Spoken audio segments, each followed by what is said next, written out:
নমস্কার বন্ধুরা, আশা করছি আপনারা সকলেই ঈশ্বরের কৃপায় ভালোই আছেন। মন্ত্রের শক্তির বিষয়ে আমরা সকলেই জানি এবং মন্ত্র যে ব্যক্তি ভক্তি সহকারে সম্পূর্ণ ঈশ্বরের উপর বিশ্বাস রাখে, যে ব্যক্তি মন্ত্র শুনবে, যে ব্যক্তি মন্ত্র উচ্চারণ করবে, তার অবশ্যই ভালো হবে। মানুষ যে উদ্দেশ্যে মন্ত্রকে শুনে, যে উদ্দেশ্যে মন্ত্রকে জপ করে থাকে, সেই উদ্দেশ্যে মানুষ অবশ্যই পৌঁছাতে পারে। আজকে আমি আপনাদেরকে ভগবান বিষ্ণুর একটি মন্ত্রের কথা বলবো। এই মন্ত্র যদি আপনারা শুনেন, এই মন্ত্র শোনা মাত্রই আপনাদের যে কোনো সমস্যার সমাধান আপনারা সঙ্গে সঙ্গে পাবেন। জীবনে যে কোনো সমস্যার থেকে সঙ্গে সঙ্গে বেরিয়ে আসার রাস্তা পাবেন। আর্থিক সংকট হোক, পারিবারিক সংকট হোক, বাহ্যিক সংকট হোক, যে কোনো সংকট থেকে মুক্তি পাবেন। তার উপরেও ভগবান বিষ্ণু এই মন্ত্র যে বাড়িতে গুঞ্জন হবে, যে বাড়িতে এই মন্ত্র শব্দ উচ্চারিত হবে, সেই বাড়িতে সর্বদা মা লক্ষ্মীর কৃপা থাকবে। ভগবান বিষ্ণুকে পুজো করলে মা লক্ষ্মী নিজের থেকেই সন্তুষ্ট হয়। তাই ভগবান বিষ্ণুর এই মন্ত্রটি আপনারা অবশ্যই শুনুন।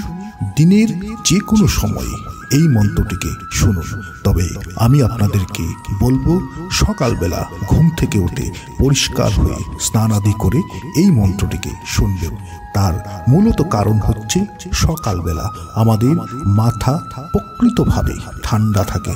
আমাদের বাইরের চিন্তা, বিভিন্ন ধরনের টেনশন আমাদের মাথাতে কিছুক্ষণের জন্য থাকে না।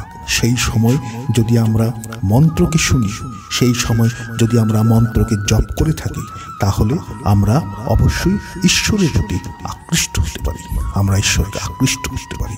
তাই ভগবান বিষ্ণুর এই মন্ত্রটিকে আপনি সম্ভবত সকালবেলা শোনার চেষ্টা করবেন। নইলে আপনি দিনের যে কোনো সময়ে, পুরুষ মহিলা উভয়ে এই মন্ত্রটিকে শুনুন। এই মন্ত্র আপনাদের ভাগ্যকে বদলাবে। জীবনে সুখ, শান্তি, ধন সম্পত্তি সকল কিছু এনে দেবে এই মন্ত্রটি। আসুন এই মন্ত্রকে আমরা 108 বার জপ করি। ওম নমো ভগবতে বাসুদেবায়। ওম নমো ভগবতে বাসুদেবায়। ওম নমো ভগবতে বাসুদেবায়। ওম নমো ভগবতে বাসুদেবায়। ওম নমো ভগবতে বাসুদেবায়। ওম নমো ভগবতে বাসুদেবায়। ওম নমো ভগবতে বাসুদেবায়। ওম নমো ভগবতে বাসুদেবায়। ওম নমো ভগবতে বাসুদেবায়।